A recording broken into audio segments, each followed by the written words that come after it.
There's more bad news this evening about this country's diabetes epidemic. 26 million Americans suffer from type 2 diabetes. Most of them are adults, but the number of young people with the disease is growing fast. And now, researchers have found that a key medication for treating it in grown-ups often fails in teenagers. Here's Dr. Jon LaPook.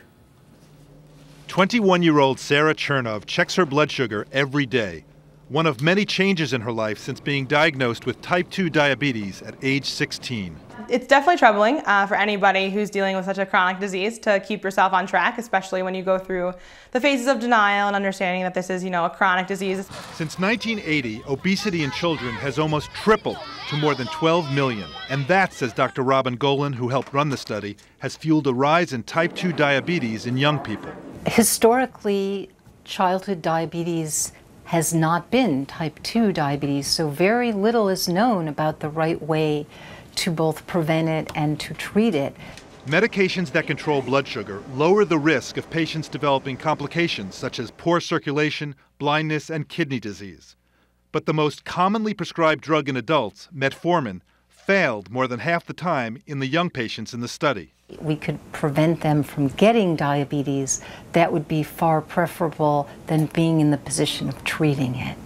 That's been the goal in New York City, which has been waging an aggressive anti-obesity campaign for years, taking measures such as posting calorie counts on menus and banning sugary drinks from public schools.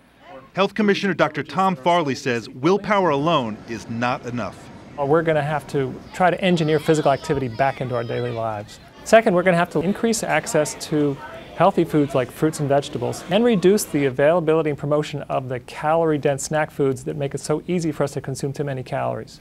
And little is being done in our nation's high schools to help. Only 17% of students get the recommended 1 hour of moderately vigorous physical activity each day.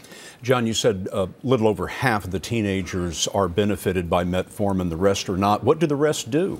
Scott, a lot of them eventually going to end up on insulin, and that could be for the rest of their lives, which is why prevention is so important. And programs like the one that Commissioner Farley is doing in New York City, even though they may be expensive, cost little money now up front, are a great investment because the total cost of obesity plus diabetes in the United States each year, $340 billion.